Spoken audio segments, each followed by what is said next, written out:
მოგესალმებით ფსიქოლოგიისა და ფსიქოთერაპიის ეროვნული გეშტალტ ცენტრიდან.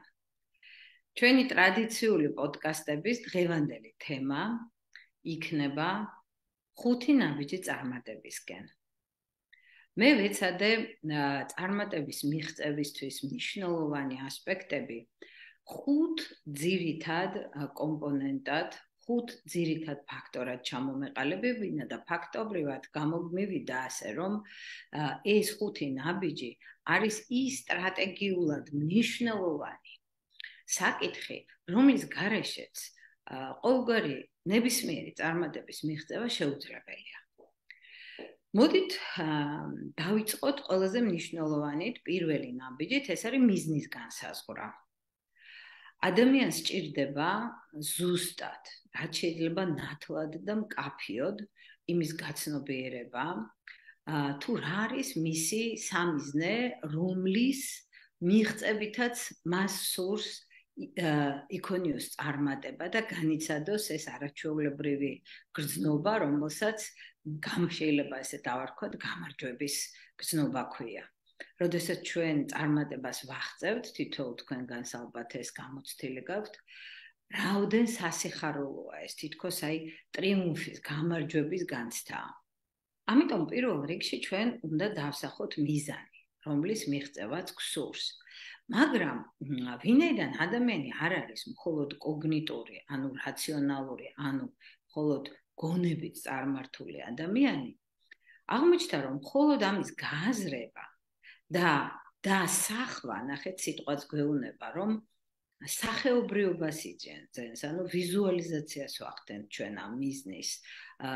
ჩვენ გვაქვს ესეთი მჭვრეტელი ბუნება, ჩვენი ადამიანური მახასიათებელია ეს და ჩვენ ვხედავთ იმას, რასაც ვიაზრებს, ანუ ჩვენ გააზრებას ვიზუალიზაცია თავისთავად მეტად თუ ნაკლებად, ზოგთან უფრო აქტიურად, ზოგ ადამიანთან შეიძლება ნაკლებად განვითარებულია ეს მოდალობა, მაგრამ ნებისმიერი ჩვენი გააზრებული, გაცნობიერებული, ესე იგი, პროცესის ვიზუალიზაცია მეტად თუ ნაკლებად ხდება და იმიტომ არის, რომ ალბათ ბევრს გაგიგიათ კიდევაც, რომ რაც გინდა და რაც გულით გსურს, იმის ვიზუალიზაცია არის არსებითი. კიდევაც არის რაღაც ნახევრად მეცნიერული ესეთი ფილმები ინტერნეტში, მაგრამ ძალიან დამაინტერესა ამ ყველაფრის კარგად გაანალიზება და ერთი მნიშვნელოვანი საკითხი კიდევ უფრო მეტად განმტკიცდა ჩემს ცნობიერებაში, რომ მხოლოდ გააზრება ნამდვილად საკმარისი არ არის და ჩვენ შეგნებულად ამ საკითხის კარგად ცოდნით, უნდა ჩავრთოთ ყველა ჩვენი შეგრძნების ორგანო, მოდალობა, როგორც ამას უწოდებთ, ანუ აქმის აპარატი. ჩვენ შინაგანი შეგრძნების ორგანოებიც გვაქვს, მაგრამ რეალურად ჩვენი აღქმის აპარატი 5 ძირითადი მოდალობისგან შედგება, ეს არის გარე შეგრძნების მოდალობები და აქ ჩვენ ყველამ ვიცით, რომ არის ერთის მხრივ ჩემს მიერ უკვე ნახსენები ვიზუალური მოდალობა, სმენითი, ყნოსვის, გემოს და შეხების. შეიძლება ეს კანის ზედაპირი და კანთან შემხებლობა, როგორც ესე იგი საზღვარი კანი გარესა და შინაგანს შორის, აქ შეგრძნებები ასევე მნიშვნელოვან როლს ასრულებს ამ მთლიანობით ჩვენს აღქმის უნარში და როცა ჩვენ გვჭირდება რაიმეს კარგად, ასე იგი, დასახვა, გააზრება, გაცნობიერება, ანუ ამ 5 მოდალობის ჩართვით შეიძლება დავეხმაროთ, იმიტომ რომ სხვანაირად არასრულყოფილი გამოგდის ჩვენ ეს მხოლოდ გონებით ამ ყველაფრის განჭვრეტა და ამიტომ მნიშვნელოვანია, რომ გარდა დანახვისა წარმოვიდგინოთ, რა თქმა უნდა, ეს სიტუაცია, წარმოვისახოთ ეს და მოვისმინოთ კიდევაც, თითქოს სცენარი, თითქოს სიუჟეტი ვიქონიოთ და რა ხდება ამ დროს ამ სიუჟეტში. ეს არის ის სცენა, ის ასე ვთქვათ, ეპიზოდი, რომელიც ჩვენი წარმატების ეპიზოდს წარმოადგენს. ანუ აი ამ წარმატების მიღწევა უკვე ჩვენს წარმოსახვაში კარგად ნათლად დანახული და სიუჟეტურად აღქმული, სადაც სმენითი მოდელობაც იქნება ჩართული. შეიძლება ვთქვათ, თუ ადამიანი გეგმავს მაგალითად დიდი აუდიტორიის წინაშე სიტყვით გამოსვლას, იქნება ეს ლექცია თუ რაიმე პრეზენტაცია, მან შეიძლება აპლოდისმენტების ხმა მოისმინოს ამ დროს იმ სივრცეში, სადაც ეს უნდა განხორციელდეს. ძალიან მნიშვნელოვანია, რა შეიგრძნობს ფიზიკურად, რა სხეულებრივად რა შეგრძნებები მოდის. შეიძლება ამ დროს თუ ადამიანს უნდა ვთქვათ, აი ამ მიზნის მიღწევა შეიძლება კიდევაც კონკრეტული ყნოსვისა და გემოს შეგრძნებებზეც დავადოთ ღუზა. და შეიძლება ეს იყოს ვთქვათ, აი სუფთა ჰაერის შეგრძნება, რომელიც აი ჩვენ გვაქვს ხოლმე, როდესაც რაღაცას რაიმეს ვაკეთებთ და ვახორციელებთ და დავასრულებთ, ხო აი ამოსუნთქვით თითქოს აი ამ შვების განცდით, აი ჟანგბადის ძალიან კაფეოთ შეგრძნებას ვახერხებთ ხომ ჩვენი სხეულით, იმიტომ რომ აი ამ ჟანგბადის შესუნთქვას და ნახშირორჟანგის პირისმიერად გამოსუნთქვას და პირი ჩვენი გემოს რეცეპტორების მქონეა, ხო? აი ამის თითქოს ამ შინაგანი გარკვეული დამუხტული მდგომარეობისგან განტვირთვა, რომელიც ამოსუნთქვით ხდება და აი ამ თითოეულ მოდალობაზე კონცენტრირება. მე ახლა მესმის, რომ ამას ვახორციელებ რაღაც მაგალითის სახით, მაგრამ თითოეული თქვენი კრეატიული უნარებიდან გამომდინარე, თქვენ შეგიძლიათ აი წარმატების ის სიუჟეტი, რომელიც გინდათ რომ მიღწეული იყოს, აი მთლიან პიროვნულ, მთლიან აღქმის სახუთივე აი ამ გარეშეგრძნების გააქტიურებით მაქსიმალურად კარგად შემოიყვანოთ თქვენს აქ და ამჟამად აი ცნობიერებაში, რომელიც გრძნობადი კომპონენტის გააქტიურებითაც იქნება გამთლიანებული, რომ როგორც აღნიშნა, მხოლოდ აზროვნებით არ ხდებოდეს ეს.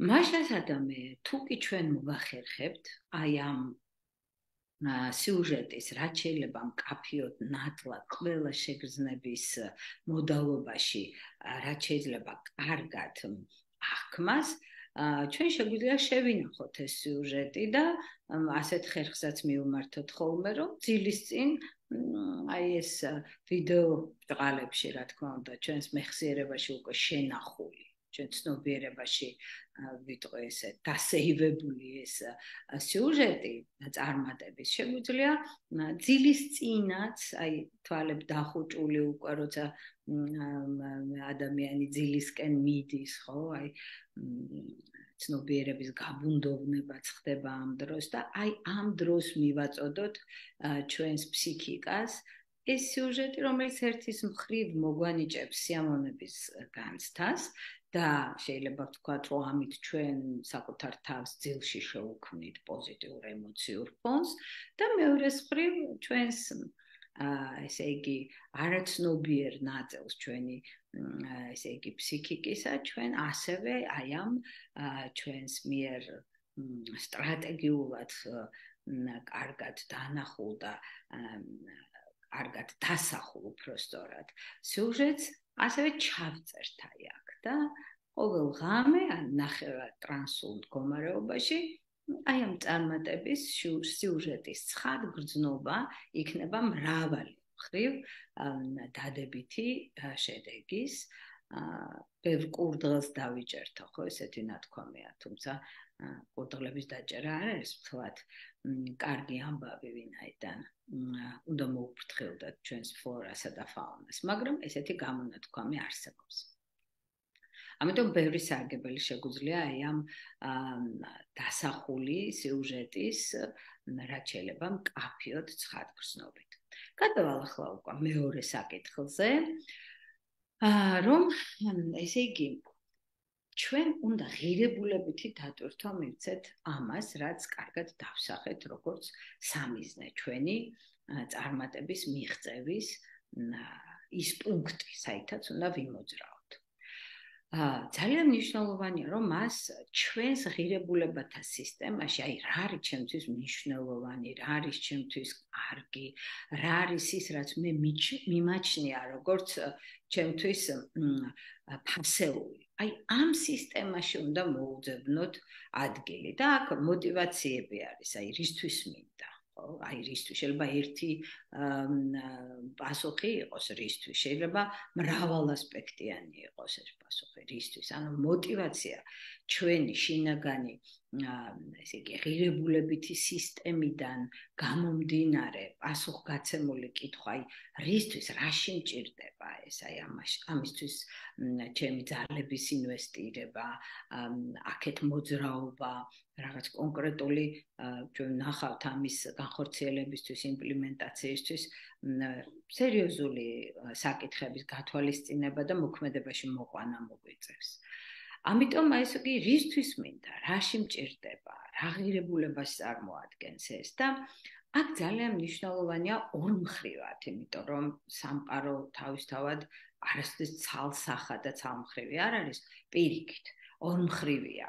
ყველა ხედვა, რომელიც ჩვენ გვაჩვენებს ერთის მხრივ დადებით და მეორეს მხრივ შეიძლება იმავე დადებითის არ ქონის ან იმ დადებითის დაკარგვის შემთხვევაში იმ დანაკარგიდან გამომდინარე ნეგატივს. ამიტომ ჩვენი мотиваციის გაძლიერებისთვის არსებითი მნიშვნელობა აქვს, რომ ერთის მხრივ დავინახოთ და ვიგრძნოთ, რამდენად ღირებულია ის, რაც ჩვენ დავსახეთ და მეორეს მხრივ თუ მოხდება და მე არ ვიქნები მიზანმიმართული, თანმიმდევრული და შინაგანი, ასე ვთქვათ, აი ამ ნებისყოფის ძალით ახსავსე და თუ მე არ მივიყვან ამ საქმის განხორციელებას ბოლომდე, რას ვკარგავ ამ დროს? და იცით, აი ამის წარმოდგენა, რომ შეიძლება რაღაც სხვა სტიმულებმა, სხვა, ასე ვთქვათ, მომხიბლავმა და მაცდურმა სიტუაციებმა, ახალი სიტუაციური განწყობები შეიძლება შექმნას და ადამიანს და ერთი მომენტი მაინც დაავიწყოს ის, რაც ახლა ძალიან მნიშვნელოვანია, რომ განახორციელოს. აი, როცა წინსწრებით არის კარგად ნაგრძნობი დანაკარგი, თუ მე ასე ვთქვათ, ჩემ თავს არ წარმართავ ამ წარმატებისკენ. ეს დამხმარე არის, რომ ჩვენ არ გადავუხვიოთ ამ დიეტ და ნათელ მიზანს, რომელიც ჩვენთვის ღირებულებას უნდა წარმოადგენს. თუ ეს არ არის არანაირი ღირებულება ან მცირე ღირებულების მქონეა, დიდი ალბათობით ჩვენ იქ არ გვიქადეს არაფერი საბოლოო ჯამში პოზიტიური შედეგის მიღწევა. ამიტომ ეს იგი ღირებულებითი საკითხი გჭირდება და აი ეს აწონ-დაწონა მიღირს არ მიღირს და რომ უნდა განვახორციელო და თუ არ მეყოფა ამისთვის მოთმინება და ნებისყოფა, რა შეიძლება აი ამ წარმატების არ ქონის შემთხვევაში დავკარგო. ეს არის მეორე ნაბიჯი და მესამესკენ თუ ჩვენ ახლა გადავინაცვლებთ, აქ იქნება გარე რესურსების და გარე ჩვენს ირგვლივ ეს ადამიანები იქნება თუ რაღაც სხვა გარემოებები, ანუ გარე რესურსის არსებობის გაცნობიერება არის, ანუ დამხმარე რა არის, საყრდენები რა გვაქვს. ეს არსებითია, ვინაიდან აი იქ რომ მივიდე, ვინ და რა შეიძლება ვიყოლიო და ვიქონიო როგორც დასაყრდენი. საყრდენების სისტემაც ისეთივე მნიშვნელოვან როლს ასრულებს ჩვენ ცხოვრებაში, როგორც ღირებულებათა სისტემა. ამიტომ ვინ და რა გვესახება ჩვენ დავხმარეთ ამ დროს, რომ იქამდე მივიდეთ და წარმატება ვიქონიოთ ამ ჩვენს დასახულ საკითხთან დაკავშირებით. და აი ეხლა მივდივართ უკვე იმ მეოთხე საკითხთან, იმ მეოთხე ნაბიჯთან, რომელიც ჩვენ გვჭირდება როგორც პრაქტიკული პირდაპირ ვთქვათ ასე, ინსტრუმენტი იმისთვის, რომ ეს ყველაფერი განხორციელდეს და მხოლოდ თუნდაც ესე იგი გონებით გააზრებასა და გრძნობებში ამ საკითხების გააქტიურების მიღმა, ამის რეალიზაცია და ამის ასე ვთქვათ განხორციელება რომ მოვახდინოთ, ამისათვის საჭირო არის მეოთხე და უმნიშვნელოვანესი სტრატეგიის განჭრეტა. ეს არის ნაბიჯების აი კონკრეტული საფეხურების ესე ვიტყოდი, აი იქამდე მიმავალი ბილიკისა და გზის დანახვა. რას მივყავა, რომელი ბილიკი, რომელი გზა და ამ გზაზე რა თქმა უნდა არის კონკრეტული შეიძლება პუნქტები, რომ ჯერ ერთი პუნქტი ჯერ ერთ პუნქტს უნდა მივახციო, მერე მეორეს, მერე მესამეს, ამას გულისხმობ, როდესაც ვამბობ გზის დასახვას, ბილიკის დანახვას, ხომ? შეიძლება იქ ეტაპები იყოს. და აი გააზრებული და ძალიან მკაფიოდ დანახული და ასევე ნაგრძნობი კიდევ ერთხელ უნდა იყოს თითოეული პუნქტი აი ამ წარმატებისკენ მიმავალ გზაზე. და თუ ჩვენი აი გრძნობითი გრძნობად ემოციური სფერო გვექნება კარგად ჩართული, მაშინ არ მოვტყუდებით, იმიტომ რომ თითოეულ პუნქტში შეიძლება რაღაც უსიამოვნების განცდა მოვიდეს და აი ამის კარგად თვით აღქმა, რეფლექსია გჭირდება, არა იმისთვის, რომ უკან დავიხიოთ, არამედ აქვე კარგად ნათლად შევამჩნიოთ, რა ხდება აი ამ წარმატებისკენ მიმავალ ბილიკზე თუ გზაზე და რომ დავინახოთ, როგორ შეიძლება აი ამ ბარიერის, აი ამ წინააღმდეგობის თუ წინაღობის გადალახვა, ვინაიდან ეს წინაღობები თავისთავად ნაკლებად სასიამოვნოდ განიცდება ხოლმე, იმიტომ რომ მეტი ძალის დახარჯვა გვიწევს. ამიტომ ჯობს რომ ჩვენ ასევე მოვემზადოთ იმისთვის, რომ შეიძლება რომელიღაც პუნქტში თანმიმდევრულად ერთი მეორეს მიყოლებით სამოძრაო აი ამ გზაზე რაღაც პუნქტებში შეიძლება უსიამოვნო წინად გრძნობაც გაჩნდეს, ვინაიდან ჩვენ კიდევ ვამბობ ამას განვჭრეთ, ხო? აი პროსპექტულად ვხედავთ, ანუ ვხედავთ როგორც მას, რაც ახლა ამ მომენტში არ არის, მაგრამ ესეთი ცნება არსებობს ფსიქოლოგიური ქცევა, როცა ფიზიკურად კი არ იქცევა და მოქმედებს ადამიანი, არამედ თავის ფსიქიკაში ასრულებს ამა თუ მოქმედებას და აი ამ გზაზე მოძრაობაც ფაქტობრივად ეს ფსიქოლოგიური ქცევა არის. როცა ჩვენ დავსახეთ ახლა ეს მიზნები, მივდივართ მეხუთე არსებით სტრატეგიულ ნაბიჯთან, რომელსაც ქვია იმპლემენტაცია, ანუ რეალურად როგორ მოვიყვანო ეს ყველაფერი, ეს 4 ნაბიჯი, რომელიც განჭრიდე, ვიგრძენი, დავსახე, ძალიან მკაფიო და ნათელი გავხადე. აი როგორ შევასრულო ეს ყველაფერი, რომ მხოლოდ რა ვიცი ძილის წინ ამაზე ოცნება, ან უბრალოდ ამ ყველაფერის წარმოსახვაში და ფანტაზიაში ქონა არ იყოს, ასე ვთქვათ, რაღაც ილუზორულ რეალობაში ჩვენი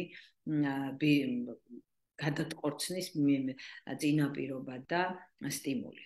ამიტომ მეხუთე, აი ეს საკითხი ამის იმპლემენტაცია, ამის რეალიზება, ამის აღწრულება, რომელსაც ჭირდება რამდენიმე მნიშვნელოვანი პუნქტის გათვალისწინება. პირველ რიგში ეს არის თანმიმდევრულობა, რასაც რეგულარულობას, ასევე სისტემატურობას უწოდებთ, იმიტომ რომ სისტემატურობა ყოველდღიური, რეგულარული, ან შეიძლება ყოველდღიური არ იყოს და ვთქვათ, კვირის განმავლობაში რამდენჯერმე იყოს რაღაც მოქმედება დასახული, თავარი არის, რომ თანმიმდევრულობა იყოს. ჩვენ უნდა დროში და სივრცეში გვესმოდეს, როგორ გვჭირდება და რა და როგორ გვჭირდება განვახორციელოთ დროის თვალსაზრისით, ანუ რამდენი დრო დავუთმოთ თითოეულ ამ პუნქტამდე მისვლას, რომელიც აი ამ წარმატებისკენ მიმავალ, ასე ვთქვათ, ბილიკზე უკვე დავსვით როგორც ესეთი დროშები, ხო? დავარჭეთ ეს დროშები და ეხლა თითოეულ დროშასთან მისასვლელია, რომ ბოლოს ავაფრიალოთ ეს წარმატების დროშა. ამიტომ აი დროის მენეჯმენტი, ანუ დროის მართვა, რომელიც გვიჭერს ქართველებს პირდაპირ ვაღიაროთ, მაგრამ გვჭირდება ამის გავარჯიშება და რასაც ვცდილობთ ის გამოვხდის. ნამდვილად და ბედის მონახევრია ეს უტყუარია და თითოეულის პრაქტიკაში იქნება დარწმუნებული ვარ ამის მტკიცებულებები. ესე იგი, ჩვენ უნდა გვქონდეს სტრუქტურა. მაგრამ ეს სტრუქტურა არ შეიძლება იყოს ხისტი. რომ ადამიანს ესეთი ხისტი და მექანიკური გეგმები თავისთავად ერთის მხრივ მოყირჭების და მობეზრების განცდასაც უფრო მეტი ალბათობით უჩენს. აი აქ უნდა რაღაცნაირად კრეატიულობა ვიპოვოთ ჩვენს თავში და ვიქონიოთ კონკრეტული დროის მონაკვეთები, აი რომელ პერიოდში და რამდენ დროს დაუთმობთ აი იმ მოქმედებებს, რომელიც საჭიროა ამ წარმატების მიღწევისთვის. მაგრამ აქვე უნდა გავითვალისწინოთ, აი მოქნილობა ვახსენე, რომ შესაძლებელია რომ რეალობაში აღმოჩნდეს რაღაც ისეთი გაუთვალისწინებელი გარემოებები, რომელიც იმ დასახული გეგმის, დასახული სტრუქტურის იმ მომენტში, იმ დღეს, იმ საათსა და იმ წუთში განხორციელების შესაძლებლობას ფიზიკურად არ იძლევა, იმიტომ რომ უფრო მნიშვნელოვანი და რაღაც ძალიან აქტუალური და მულოდნელიც კი შეიძლება აღმოჩნდეს რაღაც ვითარება. ადამიანების უმრავლესობა მიაქციეთ ყურადღება პრობლემის წინაშე აღმოჩნდება ხოლმე, იმიტომ რომ ერთხელ თუ ვერ მოახერხა დასახულის შესრულება, ხელჩაქნევით პასუხობს და ხელჩაქნევით სვამს წერტილს, რომ არ გამომივიდა და დავამთავრე. ხშირად მესმის ხოლმე ეს თქვათ ჯანსაღი გეგმა რო ექნება ადამიანს და პირდაპირ ასე თქვათ იცის როდის როგორ რანაირად და ერთხელ შეიძლება მოხდეს ისეთი რამ, რომ აი ამ მონდომების ფონზე ვერ მოხერხდეს ის, რაც მან გადაწყვიტა და ჩაიქნევს ხელს. და აი რაც მანამდე თუნდაც 1 თუ 2 დღე განახორციელა ჩაყრის წყალში. ეს კატეგორიულობა და სიხისტე ნამდვილად არის ჩვენი მტერი, იმიტომ რომ ამის სანაცვლოდ გვჭირდება ჩვენ წინასწარა ესეთი ცნობერი განწყობის შექმნა, რომ თუ ერთხელ რაღაც არ გამომივიდა, რაღაც მიზეზების გამო გადავუხვიე ჩემს გეგმას, არაუშავს. მე ვეცდები ავანაზღაურო, ანუ კომპენსაციის საკითხზე მოვსახლა ლაპარაკი. ვეცდები რომ ავანაზღაურო, მაგალითად დილა სხვა რამის გაკეთება მომიწია და გავიაზრო როგორ შეიძლება აი დღესვე იქნებ საღამოს გამოვძებნო ამისთვის დრო ან უფრო გვიან დაძინებამდე. ანუ თუ დღეს არაფრით არ გამოდის, იყოს ეს ხვალ, ვთქვათ, უფრო ადრე ადგომით ან რაღაც შუალედში ამ გაცდენილი, ასე ვთქვათ, მოქმედების და ამ გაცდენილი დროის ანაზღაურება. საბოლოო ჯამში შეიძლება ისეც იყოს, რომ არც ქვეყანა არ ინგრევა იმის გამო, რომ ეს დღეს შეიძლება ასე მოხდა და ხვალიდან დაუბრუნდა ისე იგივე სამოქმედო პროცესი, რომელიც დასახული მაქვს და რეჟიმი, დღის რეჟიმი, სადაც აუცილებლად დასვენება და აი დღის ბოლოს საკუთარი თავის დაჯილდოვება იმ დასვენებით, რომელიც სასიამოვნო პროცესი უნდა იყოს და არა უბრალოდ უკმად ყოფნა, იმიტომ რომ დასვენება და საბოლოო ჯამში დაღლილობის შედეგად ამოსუნთქვისა და განტვირთვის ეს პერიოდი არ შეიძლება იყოს ესე სტიქიური. ძალიან მნიშვნელოვანია და კვლევები გვაჩვენებს, რომ აი ამ სიამოვნების განცდა არის სწორედაც ის თავარი საყრდენი და საფუძველი, რომელიც შემდეგ გაგვამეორებინებს ისევ ამ სასარგებლო ქცევას, რომელსაც ყოველდღიური დისციპლინა ქვია. ამიტომ, როცა ჩვენ რაიმეს ვაკეთებთ ისე, როგორც ჩვენ მივიჩნევთ ამას სწორად, ამ მიზანშეწონილ ქცევას, როცა ვახორციელებთ, ძალიან მნიშვნელოვანია უკვე ვიცოდეთ, აი, რით დავიჯილდოვებთ თავს. შეიძლება მარტივად რაიმე სასიამოვნო მუსიკას მოусმინოს ადამიანმა და ქონდეს უკვე ეს გადადებული, ან ინტერნეტში მონიშნული ან რაღაც სასიამოვნო ფილმს უყუროს, ან უკვე ქონდეს რაღაც მისთვის საინტერესო ეს უკვე ნიშნავს სასიამოვნოს, რადგან საინტერესოა მიმზიდველობის განცდის, ესეთი მაგნიტური მიზიდულობის განცდის მომგვრელი და შეიძლება ესეთი წიგნი იყოს, ან რაიმე სტატია იყოს, ან რაღაც პუბლიკაცია იყოს. უამრავი რამ, რაც შეიძლება სიამოვნების გრძნობის მომგვრელი იყოს, მით უმეტეს საღამოს, როცა ადამიანმა უკვე თავისი დაგეგმილი და სტრუქტურირებული ასე იგი ყოველდღიური რუტინა შეასრულა.